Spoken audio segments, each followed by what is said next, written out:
Hello, हम भी प्रश्न पूछेंगे आपको। बोलो। सुबह 4 बजे उठ के ब्रह्म मुहूर्त में साधना करने का क्रम क्यों बताया है? बताओ। उन्होंने कहा ही, उनकी बात बता रहा हूँ। बोले स्वामी जी, हमारे यहाँ ऐसा कहते हैं कि ब्रह्म मुहूर्त में जो 64 सिद्ध महात्मा है, जो अजर अमर है, वो पूर्ण पृथ्वी का भ्रमण करते हैं। और जहाँ जहाँ कोई साधक हो और वो अपने अध्यात्म में लगा हो, तो उसको आगे ढकेलने के लिए मदद करते हैं। इसीलिए ब्रह्म मुहूर्त में अध्यात्म की साधना करने का तात्पर्य है। अब उन्होंने जो बताया ठीक है, अब हमने कैसा समझा उसको। गहरी नींद में हम कौन होते हैं? We are nobody.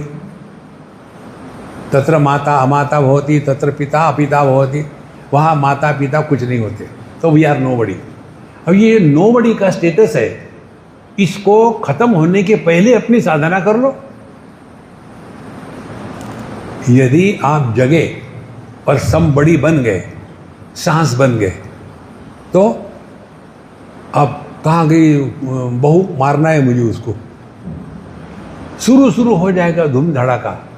इसीलिए सुबह कुछ बनने के पहले अपनी साधना पूरी कर लो। इसीलिए ब्रह्म मुहूर्त का महत्व है। दुर्लभो मनुष्यो देहा देही नाम क्षण भंगुरः तत्रापि दुर्लभम मन्ये वैकुंठ प्रिय दर्शनम। तो देखो, यह मनुष्य जन्म अत्यंत दुर्लभ है। देही नाम क्षण भंगुरः, और ये देह भी कैसा है, हमेशा टिकने वाला नहीं है। देखो महाराज, तत्रापि दुर्लभम मन्ये वैकुंठ प्रिय दर्शनम। लेकिन विशेषता ये है, इसी देह में हमको परमात्मा की उपलब्धि हो सकती है। तो जिस काम के लिए हमको ये देह मिला है, वो काम नहीं हुआ, बाकी सब कुछ हो गया, तो व्यर्थ है। हमारा मनुष्य देह केवल एक ही काम के लिए है, हमारा कुछ काम नहीं। देखो, एक बार की बात है, हमारे कई मैनेजमेंट पे लेक्चर था। होने के पश्चात एक जवान लड़के ने पूछा, स्वामी जी आप तो मैनेजमेंट को बोल रहे थे, लेकिन चूंकि आप स्वामी जी है, मैं पूछना चाहता हूँ। पूछूं? मैंने पूछो, हमारे जीवन का पर्पस क्या है? हमने कहा पर्पस क्या है? हमने कहा मैं तुमको तुम्हारी भाषा में समझाऊंगा। तुम कौन हो, क्या पढ़े लिखे हो? बोले मैं इंजीनियर हूँ। बहुत बढ़िया। कौन से इंजीनियर हो? ईंट पत्थर वाले, सिविल इंजीनियर? बोले नहीं। स्क्रू ड्राइवर वाले, मैकेनिकल? बोले हाँ। हमने फिर उसी के उदाहरण से आपको समझाते हैं। मुझे किसी का स्क्रू टाइट करना था, किसी का माने किसी मशीन का। तो एक बक्से में 3 स्क्रू ड्राइवर थे। मैंने एक लिया, फिट किया। उसका जो टॉप था वो ऐसे टेढ़ा था, लगाओ तो फिसल जाता। तो मैं क्या करूँगा, फेंक दिया। दूसरा लिया, वो ठीक बन गया, बैठा उस स्क्रू के हेड में, लेकिन केवल हैंडल ही घूम रहा, स्क्रू घूम नहीं रहा, क्या, उसको भी फेंक दिया। तीसरा फिट भी हुआ, और मैं जो करना चाहूँ वो वाले। तीनों में से मैं किसको लूँगा? तीसरे को ना। तो हम अपने काम के लिए योग्य काबिल व्यक्ति को देखते हैं, तो भगवान भी अपने काम के लिए योग्य और काबिल व्यक्ति होना चाहिए ना।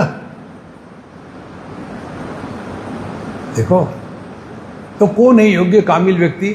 जिसको अपना कुछ नहीं करना, जो तारी राय सो मारी राय। जितना हम खाली होंगे, उतने प्रभु हम में भर जाएंगे। देखो, इसलिए दुर्लभो मानुषो देहा। हमको यदि कहा कि भगवान के पास गए, भगवान ने पूछा कि हाँ भाई, तुमको मनुष्य के रूप में भेजा था, तुमने क्या किया बताओ? हमने क्या किया? 3 ट्रक चावल खाए, अनगिनत पराठे खाए। अरे यार, किया क्या? गोबर। पूरा जीवन अच्छे खाने को गंदगी भी बनाने में ही चला गया। इसीलिए दुर्लभो मानुषो देह देहि नाम क्षण भंगुरा। इसी देह में, इसी जन्म में हमारे माध्यम से परमात्मा प्रकट हो। देखो, आप अभी किसी फिश मार्केट में चले जाओ,